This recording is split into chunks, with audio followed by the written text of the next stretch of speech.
నిజమే గెలిచింది. నారా చంద్రబాబు నాయుడు అంటే దేశం గర్వించదగ్గ ఒక రాజకీయ నాయకుడు. రాజకీయం అంటే ప్రజా జీవితాలను వెలుగుబాట పట్టించడమని నమ్మిన దార్శనికుడు ఆయన. తన అనుభవాన్ని, మేధస్సును తెలుగు జాతి అభ్యున్నతి కోసం, రాష్ట్ర ప్రయోజనాల కోసం తప్ప స్వప్రయోజనాల కోసం ఎన్నడూ ఉపయోగించని నిస్వార్థ రాజకీయ నాయకుడు చంద్రబాబు. విజయవాడ వరద బాధితులకు అండగా 8 రోజులుగా విశ్రాంతి లేకుండా ఉంటే బస్సులు, లేదంటే బాధితుల మధ్య ఉంటున్న చంద్రబాబు గారి గురించి అంటే ఆలోచించగలం. అటువంటి చంద్రబాబు గారిపై అధికారం మదంతో కళ్లు మూసుకుపోయిన ఒక ఉన్మాది కక్షగట్టాడు.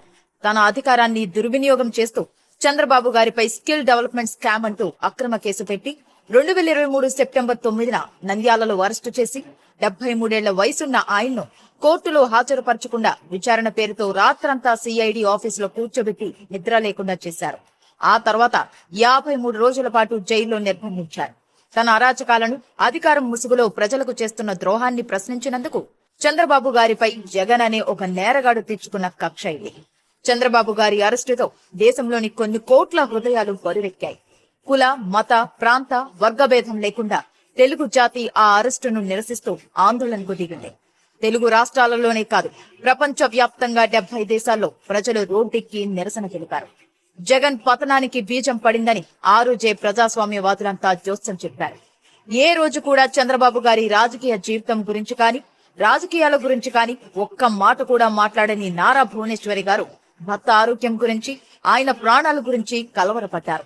రాజమండ్రి జైలు నుంచే నిజం గెలవాలి అంటూ ప్రజల మద్దతుకు వెళ్లారు. యావత్ మహిళా లోకం ఆమెకు అండగా నిలిచింది. చివరికి నిజమే గెలిచింది. జైలు నుంచి బెయిల్పై బయటకు వచ్చిన చంద్రబాబు గారు తిరిగి తన ప్రజల్లోకి వెళ్లి జగన్ అరాచకాలను రెట్టించిన స్వరంతో ప్రశ్నించారు. ప్రజల్లో చైతన్యం కలిగించారు. ఫలితంగా ప్రజలు కూటమికి చారిత్రాత్మక గెలుపునిచ్చారు.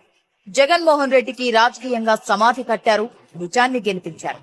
వరద బాధల్లో ఉన్న ప్రజల గురించి తప్పిస్తూ పగలు రాత్రి తేడా తెలియకుండా కష్టపడుతున్న చంద్రబాబు గారికి సరిగ్గా ఏడాది క్రితం తాను అనుభవించిన మానసిక క్షోభను గుర్తు తెచ్చుకునేంత తీరిక లేకపోవచ్చు.